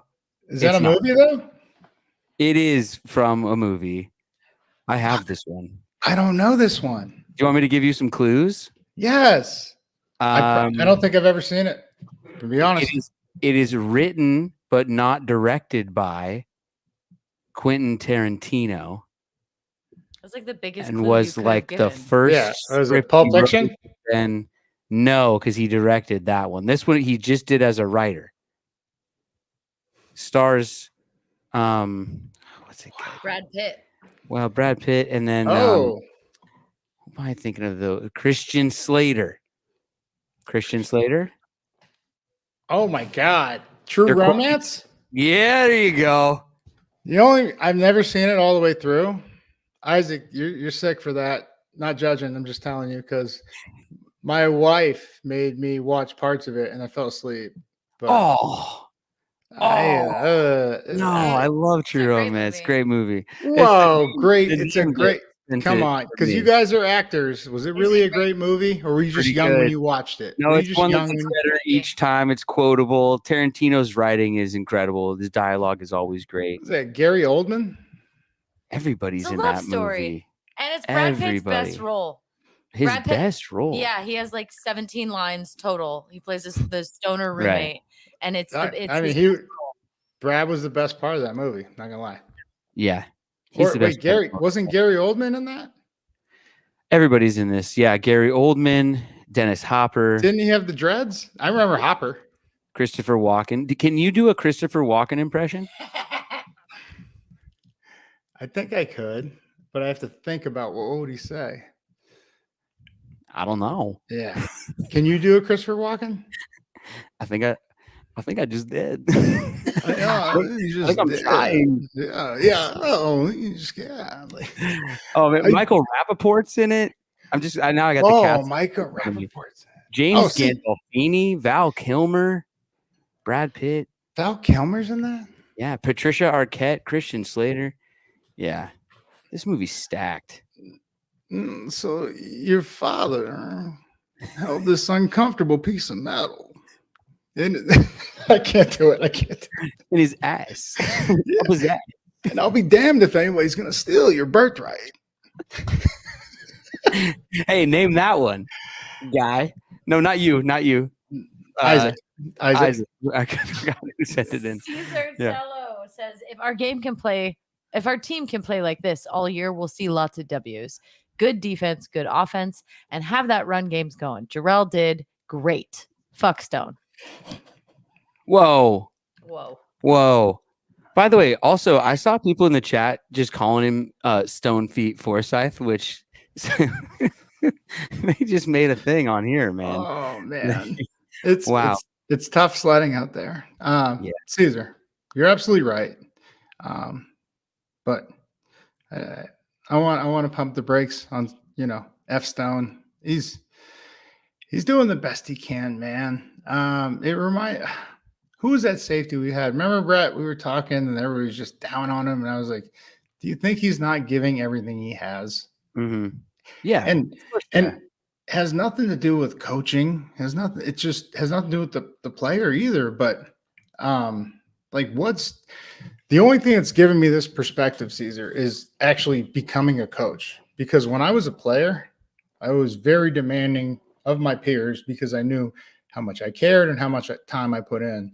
And what would be telling if someone wasn't that kind of teammate, if the guys were down on Stone, like just like, hey man, like yeah, it's just the communication. They're not, but they always go up and they're just dapping him up, and it's so, it's just hard for me as a former player and a coach to sit here and hear that. And I'm sorry, you're right, man. You spend your hard-earned money on tickets to go to the game, and it does inevitably fall on us. And we take pride in our work. Brother, there was times out there I just wasn't getting it done. And, I'm sorry. And so I just want you to have that perspective in mind when, you say something like that about Stone, who's giving it his all, just probably needs a little more time. And if not, things will happen in terms of roster transactions and everything. But all these kids, and I say kids respectively, I'm an old man now, but they're giving it everything they got. It's not like we want to be bad for y'all, especially the best fan base, in the world. I've never experienced love like the 12s. Just one more quick story is like I got injured reserve. We were 2-3. I snapped my pec, and I think we won 2 more games. But that fucking place, Quest, was sold out, and that doesn't happen anywhere else. So just asking y'all to give grace when even just when you comment on these players' pages, right? They're humans. I mean, I could take it. You could tell me I wasn't worth a shit. I didn't care. I gave them my all. You didn't have social media then, though. The immediacy where I know, but I still. No, I'm not saying. Go ahead. No. I'm not saying I'm not saying you didn't have it. What I'm saying is you didn't have it. And can you even imagine what it would be like to pull out your phone at your locker and instantly just be able to read anyone's thoughts from wherever they just want to hit you up? No, but it's hard to say I didn't care, but it wouldn't affect. I approached the game with everything I had. Mm-hmm. So it wouldn't, even though, it would hurt. I'm human, but it wouldn't affect my self-esteem and my ability to do my job and concentrate on the task at hand, so to speak. Does that make sense? I don't know if that makes sense. Like, no, I feel you. I could withstand the noise. I mean, I was dealing with the noise since I was 7, and I told everybody I was going to play in the NFL, and they were like, all right, why don't you get a real dream, kid? Like, I was like, nah, man, well, maybe you don't understand because this is my dream, but, and then when I didn't get a scholarship out of high school, they were like, all right, yeah, we told you.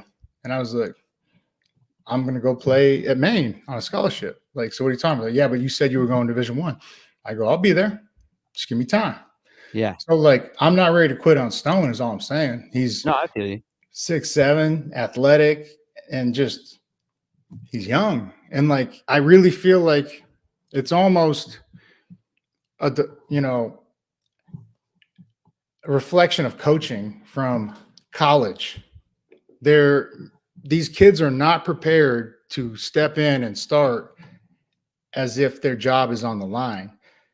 And with the NIL especially, like, and all the portal, these kids are just like not happy to be there, but they're like, well, I'm the man. I'm like, man, everybody was the man in high school. Everybody the man here. When you go to the top, that's like the all-stars of football.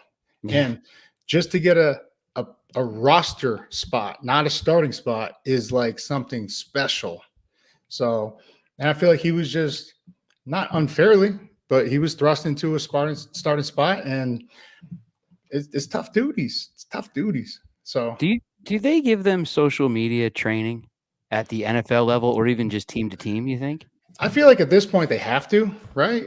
I believe they got to, but I know when we got in, it was like you got PR training at least. Like they'd be like, hey, like come on over here. You just answer the question and to the best of your ability. And there was some do's and don'ts, like don't give any bulletin board material. Don't, disrespect your teammate. Don't talk about injuries. There was like some definite do's and don'ts. Mm-hmm. But like you're saying, social media was on the scene. I wasn't on it when my last 2, 3. I mean, like Facebook was out, but Yeah. I was not on it. And then like Twitter was maybe Instagram and Twitter. starting. 2008, Twitter came around. Right. I remember Hasselbeck was like, "Oh, dude, there's this new like app. You should get on it." And I was like, "For what?" And he was like, it's called Twitter." And I was like, "And what's it do?" And he's like, "I don't know. Like someone just posts like, hey man, I got, this question, or I got this car, and like, what do you guys think about?" And I was like, "I don't know, bro. It sounds lame." And I wasn't, and I think, like I'm just a very direct person, but he's East Coast. So, he know I didn't mean anything by it, but he was like, all right, but I was just like, I'm not interested. And words always gave me trouble. They still do. He's hilarious on Twitter. His Twitter bio might still be, or at one point was, and it was for a long time. It just said, they call it Twitter where I'm from, which is funny, Massachusetts. Well, yeah. Hilarious. AAH, not ER, AAH, Twitter. Yeah. Twitter. But yeah, but I was a picture book guy, right? I didn't go to private school like Haas. Still do. That still is bio? Yeah. Yeah. It's called Twitter where I'm from. Yeah. It's a funny fella. Alina Dahl says, FYI, we lost a great sportscaster yesterday to cancer. Mm-hmm. Tony V. Ventrella at 80. He was awesome. May he rest with the angels. Yep. Thanks for bringing it up, Alina. I was going to mention it here. I saw that yesterday and then today, and that one stung, man. I mean, like they all do, but just wow. I mean, growing up in the area, it's like almost like losing a family member. Icon, man. Just all the work he's done, not just in TV, radio, everything. Everybody loved Tony V, and just the interviews with him, just one of the best guys of all time. And yeah, my heart's out to him and his family. And 80 years old, he still looked younger than me last time I saw him a couple of years ago. Because I hadn't seen him a couple of years, man. But yeah, breaks your heart. I used to hit like Seahawks.com every morning back in the day, and they maybe it was once a week is how it would start, but they would have a video with him, and he's going through the facility and he's interviewing guys and doing little features and this and that. And I mean, he was really just like the guy behind the scenes there and everything. But like Seahawks.com early, like before everyone had a podcast, before every team was doing this kind of like video production on the regular, I think. And I mean, I think it was like I had to wait for those videos to buffer. Yeah. Yeah. They'd a minute in and then they'd pause and the circle would go around, and I'd have to wait for Tony to keep taking me through whatever was going on that week. But legendary, and just full of love and positive energy. And I mean, we all gonna miss him. And just everything he did in the community too. Mm-hmm. He was an icon, legend. Yeah. Thanks, Alina, for bringing that up. What do we think about Jason Peters coming in?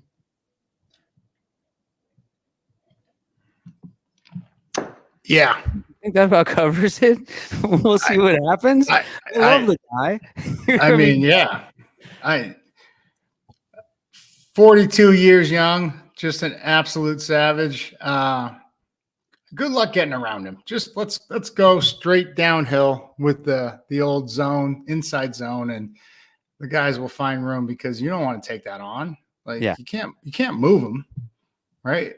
It reminds me of like playing, and this is, I think Peters went to Arkansas. Someone's got to fact check me on this, but I think he was the tight end, 300-pound tight end. And they had the Andrews brothers, Stacy and Sean.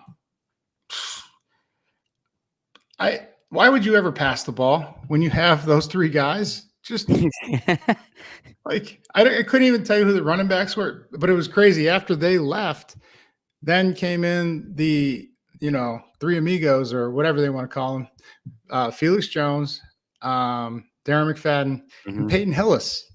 Like, good luck.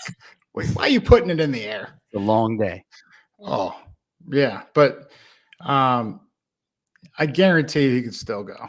Like, and it's just wild to me that it doesn't get more. It's just like when Whitworth was like 40 in his last game, the Super Bowl, like to be in the trenches for 18 plus years, that's a different level of savagery. That's all I'm going to say.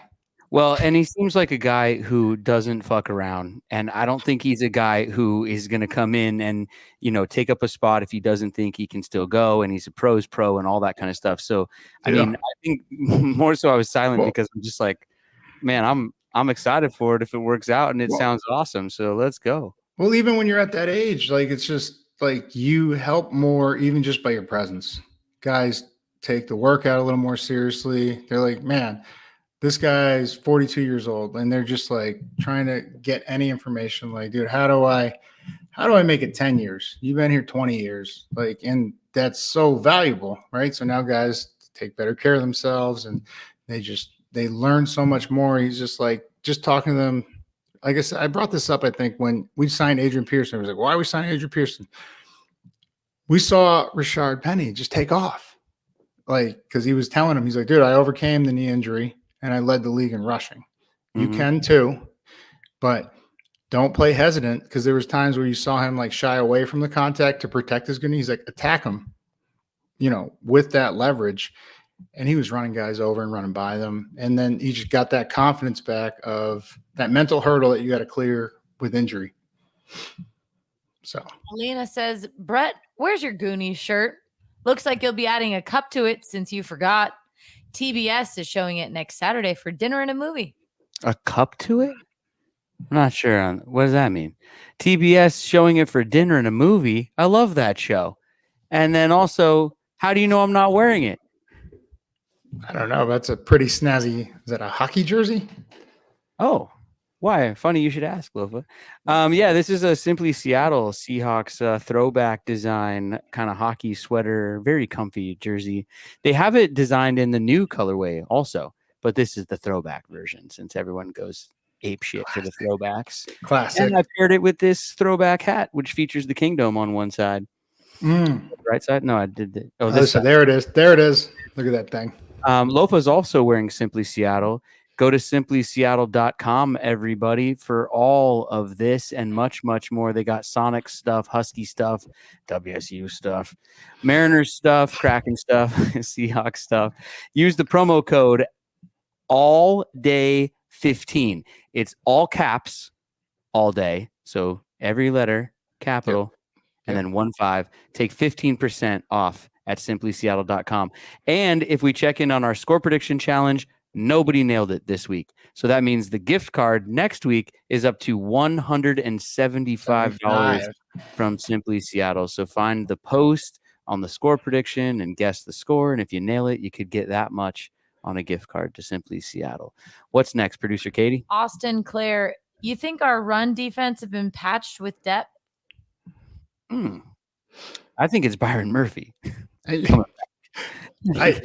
definitely got patched with a big old number 91. Austin, by the way, love the jersey in the thumbnail. But yeah, Byron, he makes that kind of difference, ladies and gentlemen. Like, and then the hustle on that play, like, I got out of my seat. Like, that's the stuff that gets me excited.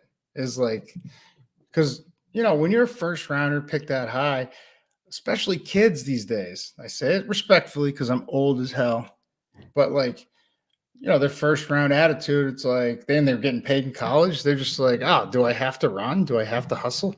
No, that was all, grit and balls. He was like, yo, I'm getting this guy. And so it's contagious. And then you see everybody else, attack, that way. But second half, if you go back and really watch the second half, it was just everybody coming downhill and committing. Like, I guarantee you, McDonald made a point of emphasis when he got into that locker room. He's like, hey, the only way we lose this game, even though it's going to keep the clock going with them running the ball, is if they keep getting 9 and 7.5 yards per carry.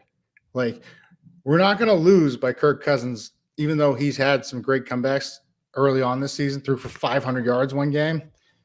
He's like, we're not going to lose that way.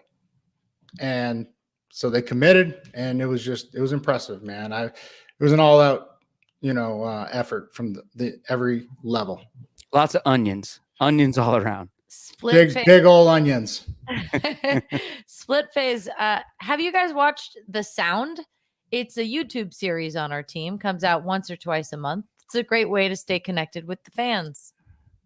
No, I haven't checked it out yet. Never heard of it. I love you, Split Face. Remandip Bar. Remember Bar. It's Ramondeep. No. Brar. L Train B Dog that Geno passed to Fant on the run. Oh, hell yeah. Let him know, kid. Let him know. Clip that Yeah. video, post it everywhere, pin it to your account. And Fant, he's just done his job. But hey, how about today? They got him going on the corner route, the deep over. I've been saying it. What are we in week 7 or 8? I've been saying it all season. Like speed and body size, like he's a threat if you send him vertical and connected. Yeah, exactly the run that Ramandeep Brar was talking about. It was a thing of beauty, but even the check down, he catches a check down, he just turns upfield and runs people over. Like it's just awesome football. Like nobody wants to deal with that for 4 quarters. And he had 4 for like 60 plus, 64, something like that. He gets it done. Just a beast. Defensively, who's your player of the game? Oh man, it's tough. Yeah, you got Hall scored a touchdown. You got Spoon just laying his body on the line every play. They had so many big hits. Job showed up big.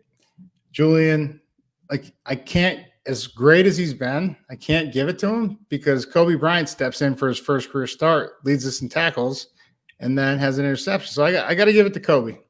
Yeah, I got to give it to Coby. That's what I was going to say. Offensively? Come on. I want to give it to Geno because, I mean, I even bought his little Funko today. I don't know if you guys saw that, In the action green. Nice. Oh, yeah. But I got to give it to K9. Yeah. Just setting the tone. Even the first rush he got, like knowing he wasn't healthy or at his best. But me and Johnny Langston, we said it. We go, hey, he's got an illness. Sounds like the flu game. We called it. We caught it, Johnny. We called it. And it came to fruition. And he should have had 3 touchdowns. One got called back by holding. But the catch, the throw by Geno, and then the catch by him, I got to give it to K9. It was just a different game when he's in there, man. Awesome. Alina Dahl with a quick one here at the end. Yes, a Goonies coffee cup. And if you're wearing the shirt, then show it, Brett. Or should your name be Brent until you wear the shirt? Just kidding. We're going to have to drop a lot more dollars in the chat if I'm going to start taking off clothes on this live stream. You got to see his OnlyFans. It's a different website, Alina. It's a different website. It's unsearchable, actually, I think. You got to go find that one. With that attitude. Yeah, I only send the link to my friends. I don't know. You sent some questionable links, kid. Hey, that's the show tonight, everybody. On that note, thanks for tuning in live. Thank you guys for being here every single time. We love the shit out of you and appreciate you guys dropping by and dropping chats and dropping comments and liking these videos. Here's one thing I will ask. Send them to your friends. If you got Seahawk fan friends out there, just copy the link. Send it to your friends tomorrow morning. Be like, hey, check out what Lofa and Brett were talking about. I know you'll like it. Hopefully they'll get a laugh out of it. Yep. We just keep building this family here together. And what y'all talking about, y'all spit some knowledge on us tonight. Absolutely. I mean, I appreciate y'all, spending time with us. And I mean, it's love. It's a family here. And, thank you for reminding us of things that we forgot to mention. And thanks for letting me say all your names wrong. Sorry. You guys can find us on social media at All Day Family on Instagram. It's at All Day Pod on Twitter. or whatever they're calling it these days. Give us a follow on there. And there's also an email list. It's you guys can email us. Let us know if you want to be part of it, or there's a link to join. Actually, you can sign up for it. But we send out a letter every week. So sign up for that also. And we love you. Thanks for being here. Thanks for stopping by. I don't have anything else to say. Lofa, you want to break us down? Please do it. He's going to just tell me to do it. You do it. No, you do it. What do you got? What do you got? On this, do we? We don't ever do it on this. Well, we can't do it on this one. Can. I'm just surprised. You can, but if you want to do it, then you're going to lead it. Yeah. Oh, I was trying to pass the buck. Well, no, you can't put somebody else on the spot. If you want to do something, you do it. So do it. I think listen. It's a birthday for a very special guy out there. He wears number 9 in blue and white and wolf gray today on the pants. I actually looked it up before this game. We were 3-10 in that uniform combo. Ooh. 3-10. So today became. Hey, 4. we've been winning the East Coast battles though. I don't know if you know that, but now you do. Check it out. So let's go. Happy birthday, K9 on 3. Happy birthday, K9 on me. 1, 2, 3. Happy birthday. Happy birthday, K9. See you guys. Thanks.